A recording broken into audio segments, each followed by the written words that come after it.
Hi hello ನಮಸ್ತೆ ಎಲ್ಲರಿಗೂ. The name is ಅಂಜಿ ಯೂಟ್ಯೂಬ್ ಚಾನಲ್ಗೆ ಸ್ವಾಗತ ಸುಸ್ವಾಗತ. ಸಂಪೂರ್ಣ ಮಹಾಭಾರತ ಇವತ್ತು ಮುನ್ನುಡಿಯಲ್ಲಿ ಏನಿದೆ ಅಂತ ತಿಳಿದುಕೊಳ್ಳೋಣ. ನಾಳೆಯಿಂದ ಒಂದೊಂದಾಗಿ ಪರ್ವಗಳನ್ನ ತಿಳಿದುಕೊಳ್ಳುತ್ತಾ ಹೋಗೋಣ. ಎಲ್ಲಿ ಧರ್ಮವು ಅಲ್ಲಿಯೇ ಜಯ ಎಂಬ ಮಹಾ ಉಪದೇಶ ಸಾರುವ ಸತ್ಯ ಗ್ರಂಥವೇ ಈ ಮಹಾಭಾರತ. ಮಹಾಭಾರತವು ಎಂದಿಗೂ ಬತ್ತ ಒಂದು ಆಧ್ಯಾತ್ಮಿಕ ಶಕ್ತಿ. ಏಕೆ ಇದು ಯುಗ ಯುಗಗಳಿಂದ ಬಂದಿದೆ. ಇದಕ್ಕೆ ಹಿಂದಿನ ಕಾಲದಲ್ಲಿ ಎಷ್ಟು ಮಹತ್ವವಿತ್ತು, ಈಗಲೂ ಸಹ ಅಷ್ಟೇ ಮಹತ್ವವಿದೆ. ಇದು ಇದರ ಗೌರವವನ್ನು ಇಂದಿಗೂ ಸಹ ಕಳೆದುಕೊಂಡಿಲ್ಲ.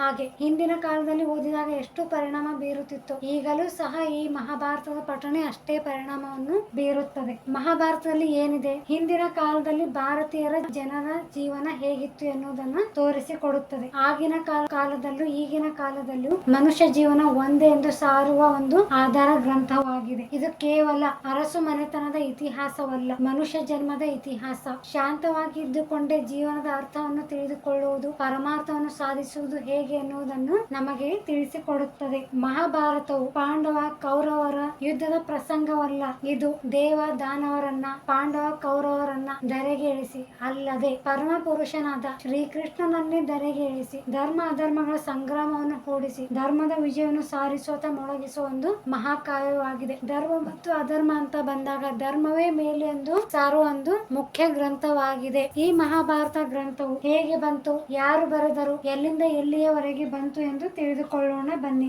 ಮಹಾಭಾರತ ವ್ಯಾಸ ಮುನಿಯರು ಬರೆದಿರುವಂತಹ ಒಂದು ಮಹಾಕಾವ್ಯವಾಗಿದೆ. ಇದು ಎಲ್ಲರಿಗೂ ಗೊತ್ತಿರುವಂತ ವಿಚಾರ.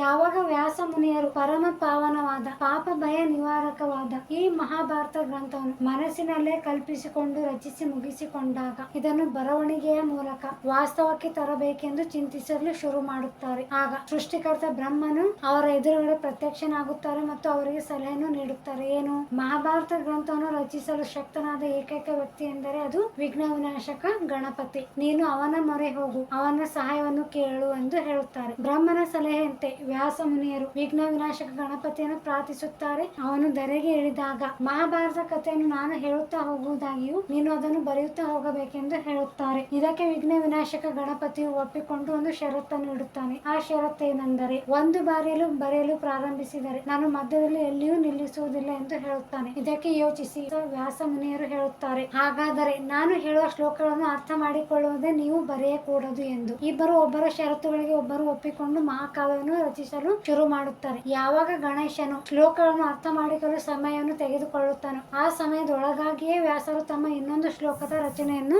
ಮಾಡುತ್ತಿದ್ದರು. ಹೀಗೆ ಮಹಾಕಾವ್ಯದ ರಚನೆಯನ್ನು ಮಾಡುತ್ತಾರೆ. ಮಹಾಕಾವ್ಯವನ್ನು ರಚಿಸುವಾಗ ವ್ಯಾಸರಿಗೆ ಗೊಂದಲ ಸೃಷ್ಟಿಯಾಗುತ್ತದೆ. ಅದೇನೆಂದರೆ, ಮಹಾಕಾವ್ಯವನ್ನು ಎಲ್ಲಿಂದ ಶುರು ಮಾಡಬೇಕು, ಅದರ ಘಟನೆಗಳು ಸಾರಾಂಶಗಳು ಒಂದಕ್ಕೊಂದು ಹೊಂದಿಕೊಂಡು ತುಂಬಾ ಸ್ಪಷ್ಟವಾಗಿ ರಚಿಸಬೇಕು. ಎಲ್ಲಿಂದ ಶುರು ಮಾಡಲಿ ಎಂದು ಯೋಚಿಸುತ್ತಿರುವಾಗಲೇ ವ್ಯಾಸ ಮುನಿಯರು ಶಾಂತನು ಮಹಾರಾಜನಿಂದ ಶುರು ಮಾಡಬೇಕೆಂದು ನಿರ್ಧರಿಸುತ್ತಾರೆ. ಅವನ ಶಾಂತ ಚಿತ್ತವಾದ ಜೀವನವೇ ಮಹಾಭಾರತದ ಕಾವ್ಯ ಎಂದು ವ್ಯಾಸರು ನಿರ್ಧರಿಸುತ್ತಾರೆ. ಅಲ್ಲಿಂದ ಶುರು ಮಾಡುತ್ತಾರೆ. ಮಹಾಕಾವ್ಯದ ರಚನೆಯಾದ ನಂತರ ವ್ಯಾಸರು ಮೊದಲು ತಮ್ಮ ಮಗನಾದ ಶುಕನಿಗೆ ತಿಳಿಸುತ್ತಾರೆ. ನಂತರ ತಮ್ಮ ಶಿಷ್ಯಂದಿರಿಗೆ ತಿಳಿಸಿಕೊಡುತ್ತಾರೆ. ಇದಾದ ನಂತರ ಶುಕನು ನಾರದರಿಗೆ ತಿಳಿಸುತ್ತಾನೆ, ಮುಂತಾದ ಮಹರ್ಷಿಗಳಿಗೆ ತಿಳಿಸುತ್ತಾನೆ. ತದನಂತರ ವ್ಯಾಸರು ವೈಶಂಪಾಯ ಎಂಬ ಮಹರ್ಷಿಗಳಿಗೆ ತಿಳಿಸುತ್ತಾರೆ. ವೈಶಂಪಾಯನ ನಂತರ ಅವನ ಮೂಲಕವೇ ಜಯಮೇಜಯನು ಎಂಬ ಮಹರ್ಷಿಗಳಿಗೆ ಮಹಾಭಾರತ ಕಾವ್ಯವನ್ನು ತಿಳಿಸಿಕೊಡುತ್ತಾರೆ. ಇದಾದ ನಂತರ ಒಂದು ದಿನ ಲೋ ಮಹರ್ಷಣ ಮಗನಾದ ಉಗ್ರಶವನೆಂಬ ಸೂತ ಪೌರಾಣಿಕನು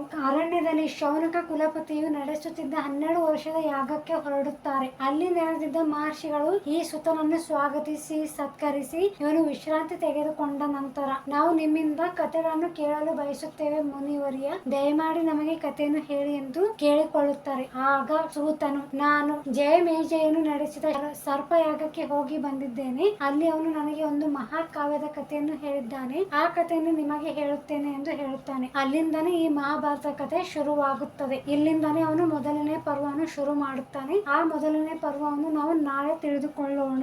ಮಹಾಭಾರತವನ್ನು ನಾವು ಏಕೆ ಓದಬೇಕು? ಈಗಿನ ಪ್ರಪಂಚಕ್ಕೆ ಮಹಾಭಾರತದ ತಿಳಿವು ತುಂಬಾನೇ ಮುಖ್ಯವಾಗಿದೆ. ಏಕೆ, ಜನರ ಮನಸ್ಸು ಸದಾ ಗೊಂದಲದಲ್ಲಿರುತ್ತದೆ. ಅಶಾಂತವಾದ ಮನಸ್ಸು, ಅವ್ಯವಸ್ಥೆ ಇದ್ದರೂ ಇನ್ನಷ್ಟು ಬೇಕೆನ್ನುವಂತಹ ಲೋಭ, ಸದಾ ಚಿಂತೆಯಲ್ಲೇ ಮುಳುಗಿರುವುದು, ನಮ್ಮ ಜೀವನದ ಗುರಿ ತಿಳಿದಿಲ್ಲದೆ ಇರುವುದು, ಆಧ್ಯಾತ್ಮಿಕ ಬೆಳಕನ್ನು ಹೊಂದದೇ ಇರುವುದು, ಇದೆಲ್ಲವೂ ನಮ್ಮ ಜೀವನದ ಅಥವಾ ಈಗಿನ ಜೀವನದ ಲಕ್ಷಣಗಳಾಗಿವೆ. ಇದೆಲ್ಲದರಿಂದ ಹೊರಬರಲು ಮಹಾಭಾರತದ ಪಠಣೆ ಅತ್ಯಗತ್ಯವಾಗಿದೆ. ಜೀವನದ ಮೌಲ್ಯಗಳನ್ನು ತಿಳಿದುಕೊಳ್ಳಲು, ಜೀವನದ ಗುರಿಯನ್ನು ತಿಳಿದುಕೊಳ್ಳಲು ಮಹಾಭಾರತದ ಪಠಣೆ ತುಂಬಾ ಸಹಾಯಕವಾಗಿದೆ. ಜೀವನದ ಲೋಕ ವ್ಯವಹಾರ ಗೌರವವನ್ನು ರೂಢಿಸಿಕೊಳ್ಳುವುದು, ಗೌರವ ಸಂಪಾದನೆಯನ್ನು ಹೇಗೆ ಮಾಡಬೇಕು ಎನ್ನುವುದನ್ನು ತಿಳಿಸಿಕೊಳ್ಳಲು ಮಹಾಭಾರತವು ನೆರವಾಗುತ್ತದೆ. ಮಾನವನು ಜೀವನವನ್ನು ಧರ್ಮಕ್ಕಾಗಿಯೇ ಮಾಡಬೇಕು, ಧರ್ಮದಿಂದಲೇ ನಡೆಸಬೇಕು ಎಂಬ ಮಾರ್ಗದರ್ಶನವನ್ನು ಈ ಮಹಾಭಾರತ ನಮಗೆ ತಿಳಿಸಿಕೊಡುತ್ತದೆ. ಇದಲ್ಲದೆ ತುಂಬಾ ಮುಖ್ಯವಾದದ್ದು, ಲೋಕ ಮತ್ತು ಜನರು ಇವರಿಬ್ಬರ ನಡುವೆ ಇರುವ ಪರಸ್ಪರ ಉದ್ವೇಗವನ್ನು ಕಡಿಮೆ ಮಾಡಿ ಉತ್ಸಾಹವನ್ನು ಹೆಚ್ಚಿಸಿ ಸಮಾಧಾನವಾಗಿ ಶಾಂತವಾಗಿ ಜೀವನವನ್ನು ನಡೆಸಬೇಕು ಎನ್ನುವುದು. ಹಾಗೆ ಜೀವನದ ಕೊನೆಯಲ್ಲಿ ವೈರಾಗ್ಯವನ್ನು ಮತ್ತು ಶಾಂತಿಯನ್ನು ದೊರಕಿಸಿಕೊಡಬೇಕು ಎನ್ನುವುದನ್ನು ಸಾರುತ್ತಿದೆ. ಅದಲ್ಲದೆ ಪಾಪದ ಮೂಲವಾದ ಲೋಭವನ್ನು ಜಯಿಸಬೇಕು, ಅಜ್ಞಾನದ ಫಲವಾದ ಕ್ರೋಧ ಮತ್ತು ಅಸೂಯೆಗಳನ್ನು ನಿವಾರಿಸಿಕೊಂಡು ನಮ್ಮ ಭಾವನೆಗಳನ್ನು ನಮ್ಮನ್ನು ನಾವು ನಿಯಂತ್ರಣದಲ್ಲಿಟ್ಟುಕೊಳ್ಳುವುದೇ ಧರ್ಮ ಎಂದು ಸಾರುತ್ತಿದೆ ಎಂದು ಒಂದು ಲಕ್ಷಣವನ್ನು ಹೇಳಿಕೊಡುವ ಗ್ರಂಥವೇ ಈ ಸತ್ಯ ಗ್ರಂಥವಾಗಿದೆ. ಮಹಾಭಾರತವನ್ನು ಓದಲು ಶುರು ಮಾಡೋಕ್ಕಿಂತ ಮೊದಲು ಯಾವಾಗಲೂ ಈ ಶ್ಲೋಕವನ್ನು ಹೇಳಿಯೇ ಶುರು ಮಾಡಬೇಕು. ಆ ಶ್ಲೋಕ ಹೀಗಿದೆ: ನಾರಾಯಣಂ ನಮಸ್ಕೃತ್ಯ ನರಮ ಜಯುವ